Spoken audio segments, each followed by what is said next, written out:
नमस्कार दोस्तों, आप सभी का स्वागत है आपके अपने YouTube चैनल प्रयागराज एजुकेशन पर। तो आप सबके लिए हम लेकर आए हैं आज बहुत ही महत्वपूर्ण प्रश्नों की श्रृंखला, जो कि आपके लिए आपके पेपर में 100% यही क्वेश्चन छपने वाले हैं। और आप इन सब प्रश्नों को अवश्य तैयार कर लीजिए और इसको लिख कर भी प्रैक्टिस कर लीजिए, ताकि आपके प्रश्न छूट नहीं पाए। जैसा कि आप सभी को पता है कि आपके प्रश्न पत्र में प्रश्न 3 खंडों में विभाजित रहेगा। आपने पिछले सेमेस्टर में परीक्षा दी है, तो आप सबसे पहले हम यहाँ बात करेंगे कि कैसे कैसे प्रश्न आते हैं। एक बार फिर से हम देख लेंगे। तो आप देख सकते हैं कि लघु उत्तरीय प्रश्न होते हैं, जो वो 3 प्रश्न आएंगे। 3 प्रश्न करने हैं आपको 5 प्रश्नों में से, जिसमें से सभी प्रश्न 3-3 नंबर के रहेंगे। तो आपको 3 प्रश्न करने हैं, यानी कि आपको 9 नंबर मिलते हैं। तो आप इन प्रश्नों को एक पेज में और उसमें केवल 5 से 7 लाइन ही लिखेंगे। ज़्यादा आपको नहीं लिखना है, क्योंकि ज़्यादा लिखने से कोई मतलब नहीं है, आपको नंबर उतने ही मिलेंगे। फिर लघु उत्तरीय प्रश्न, जो कि आपको 4 प्रश्न करने हैं लघु उत्तरीय प्रश्नों में, और 9-9 नंबर का चारों प्रश्न करना है। और सभी प्रश्न आपको 2 पेज में लिख देना है। तो यानी कि कुल मिला के आपके हो गए 4 पेज, 8 पेज लघु उत्तरीय प्रश्नों के और 3 पेज शॉर्ट के, तो 8-3 11 पेज हो गए। और आपके दीर्घ उत्तरीय प्रश्न बचते हैं, जो कि आपको 15 नंबर के 2 प्रश्न करने हैं। तो आपके 4 पेज में इसको आप लिखिएगा। बहुत लोग कहते हैं कि अंग्रेजी मीडियम या हिंदी मीडियम, इससे कोई फ़र्क नहीं पड़ता। आपका मैटर बढ़िया होना चाहिए और आप हर क्वेश्चन को पुटअप करें। तो आपका यह 30 नंबर का दीर्घ उत्तरीय प्रश्न होगा। आप 4-4 पेज में लिखिए, तो आपके कुल 19 पेज हो गए। आप दीर्घ और आपने पेपर पिछले सेमेस्टर में दिया है, तो आपको पता ही है कि आपका उत्तर पुस्तिका 20 पेज की होती है। अगर आपके पास समय बचता है, तो अपने दीर्घ उत्तरीय प्रश्न को 1 पेज और लिख दीजिए, क्योंकि समय मैनेज करना भी बहुत महत्वपूर्ण है। बहुत से विद्यार्थियों के प्रश्न ही छूट जाते हैं। आप सभी प्रश्नों को कीजिए, चाहे थोड़ा बहुत ही करिए, लेकिन हर क्वेश्चन को करिए। तो चलिए हम आज शुरू करते हैं। जो महत्वपूर्ण प्रश्न हैं कि कौन कौन से प्रश्न हैं जो कि आपके इस परीक्षा में आएंगे। तो बीएड द्वितीय सेमेस्टर के हम महत्वपूर्ण प्रश्न को देखेंगे, जो कि विषय का नाम है समकालीन भारत और शिक्षा। और बहुत से विद्यार्थियों का कमेंट आ रहा है कि सर, प्रश्नों को अंग्रेजी माध्यम में भी बताइए, क्योंकि जिस तरीके से ग्रुप में पोल कराया गया था, तो उसमें पता चला कि लगभग 70% विद्यार्थी हिंदी माध्यम के हैं और 30% अंग्रेजी माध्यम के। तो आप लोगों को के लिए अंग्रेजी माध्यम भी बहुत ज़रूरी हो गया, तो इसलिए हम सभी प्रश्नों को हिंदी और अंग्रेजी दोनों माध्यम में कराएंगे। तो आप सभी प्रश्नों को नोट कर लीजिएगा और इसका रिवीजन अच्छे तरीके से कर लीजिए। पहले अति लघु उत्तरीय प्रश्नों को देखेंगे, जो कि very short answer type questions हैं, 10-10 प्रश्न। हाँ, ये ध्यान दीजिएगा कि हमने केवल अति लघु उत्तरीय प्रश्न और दीर्घ उत्तरीय प्रश्न ही बनाए हैं। तो दीर्घ उत्तरीय प्रश्नों में ही आपके लघु उत्तरीय प्रश्न भी समाहित हैं, उतने में से आपका काम हो जाएगा। आपको अलग से उसके लिए नहीं सोचना है। तो सबसे पहला प्रश्न है 10 प्रश्न शॉर्ट में और 10 प्रश्न दीर्घ उत्तरीय में। हमने कुल 20 प्रश्न दिया है। आप इन 20 प्रश्नों को अगर तैयार कर लेंगे, तो आपको कोई दिक्कत नहीं होगी। तो सबसे पहला प्रश्न है उपनयन संस्कार। उपनयन संस्कार अंग्रेजी में उपनयन सेरेमनी, ये सबसे महत्वपूर्ण है।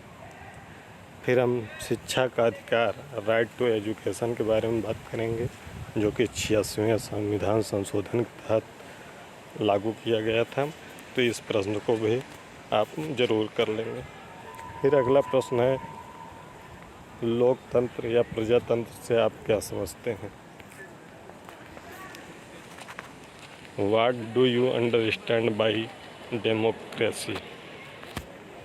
फिर अगला प्रश्न है, चौथा प्रश्न है, वर्धा शिक्षा योजना, जिसको हम बेसिक शिक्षा योजना भी कहते हैं। तो ये चौथा प्रश्न आपका है, वर्धा एजुकेशन स्कीम। फिर आगे हम देखेंगे, पाँचवें क्वेश्चन पर चलेंगे। पाँचवा क्वेश्चन है, राष्ट्रीय माध्यमिक शिक्षा अभियान की क्या भूमिका है?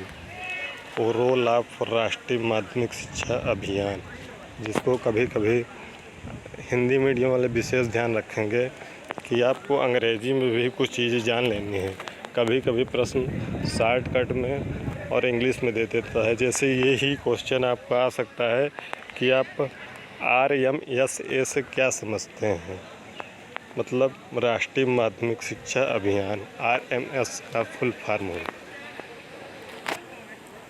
फिर अगला क्वेश्चन है, ग्लोबल वार्मिंग पर संक्षिप्त टिप्पणी लिखिए।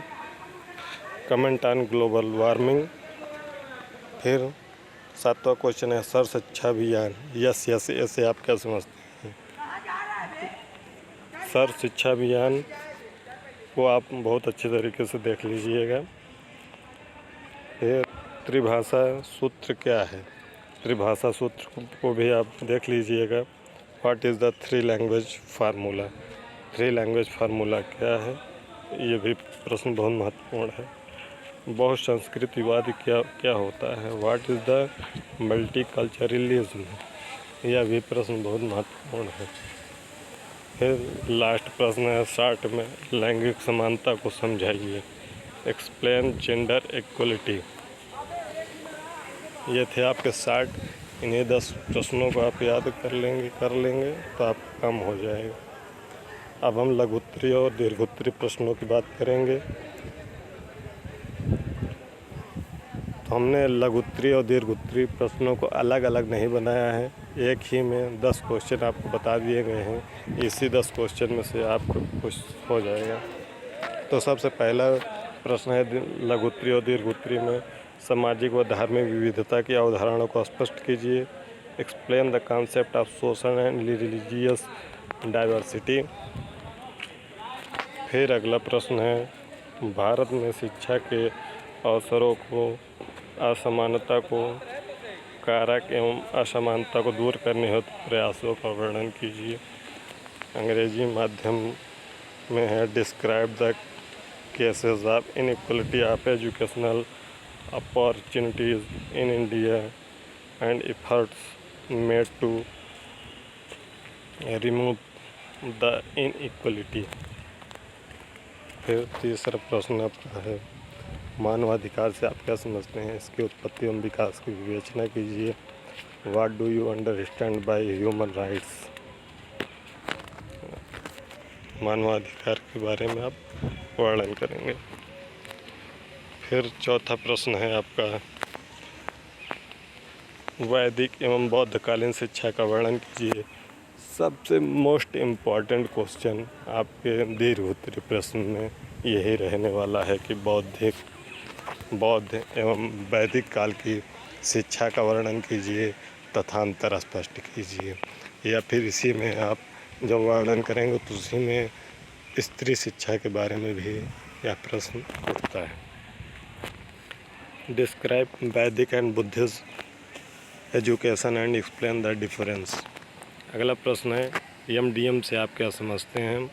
इसके प्रभाव क्या है? MDM आपको हमने बताया भी कि हिंदी में माध्यम वाले विशेष रूप से ध्यान देंगे कि MDM मिड डे मील क्या होता है। इसका full form mid day meal है। अगला प्रश्न है, मध्यकालीन या मुस्लिम युग की शिक्षा व्यवस्था का वर्णन कीजिए। Describe the education system of Muslim era या मुस्लिम मध्यकालीन यूपी शिक्षा व्यवस्था का वर्णन कीजिए। अगला प्रश्न है, भारत में निःशुल्क एवं प्राथमिक शिक्षा से आप क्या समझते हैं? इसके उन्नति के मार्ग में क्या क्या कठिनाइयाँ हैं? तो इसको कर लीजिएगा। What do you understand free and compulsory education in India, main difficulties in the way of its. अगला प्रश्न है, 9वां प्रश्न, पर्यावरण शिक्षा का अर्थ बताइए, परिभाषा, आवश्यकता, महत्व एवं विशेषताएँ बताइए। सबसे महत्वपूर्ण प्रश्न यह भी है, meaning, definition, need, importance, characteristics of environmental education. हम यहाँ फिर से आएंगे 5वें प्रश्न पर। 5वें प्रश्न को आप MDM से आप क्या समझते हैं, इसको कर लीजिएगा। और अगर आप इसको याद करना चाहते हैं तो इसके चार्ट को भी याद कर लीजिए कि सोमवार को क्या खाना मिलता है, मंगलवार को कितना मिलता है और कितने कैलोरी, कितने ग्राम, कैसे क्या रहता है। प्राइमरी सेक्शन में थोड़ा सा अलग, मिडिल सेक्शन में अलग, तो इसको ज़रूर कर लीजिएगा क्योंकि यही सब आपके नंबर मिलते हैं। जहां आप फैक्ट लिखते हैं वहां आपको अधिक से अधिक अंक मिलने की संभावना रहती है। अब हम 10वें क्वेश्चन पर आएंगे, जो कि कुछ हम टिप्पणियों को देखेंगे। पहला टिप्पणी है वुड डिस्पैच, इसको आप ज़रूर कर लीजिएगा। फिर हंटर कमीशन है, सर्जेंट योजना है, मैकाले का विवरण पत्र है, सैंडलर कमीशन है, माध्यमिक शिक्षा आयोग है और लैंगिक समानता है। तो इन 7 टिप्पणियों को आप 2-2, 3-3 पेज पर लिखकर याद कर लीजिएगा क्योंकि ये फैक्ट हैं, फैक्ट वाले क्वेश्चन हैं, आपको यहाँ पर याद करने की ज़रूरत है। तो इन प्रश्नों को आप ज़रूर से ज़रूर याद कर लीजिएगा। और वीडियो को आप ज़्यादा से ज़्यादा लाइक कीजिएगा। अगर आप इसी तरीके से दूसरे, तीसरे और चौथे प्रश्न पत्र चाहते हैं कि आपको पहले से ही मिल जाए तो आप वीडियो को ज़्यादा से ज़्यादा लाइक कीजिए और शेयर कीजिए। और जितने भी मित्र आपके पास हैं सभी के पास इसको शेयर कीजिए और चैनल को अधिक से अधिक सब्सक्राइब कीजिए। तो मिलते हैं अगले दूसरी प्रश्न पत्र की श्रृंखला में जल्द ही। तब तक के लिए धन्यवाद।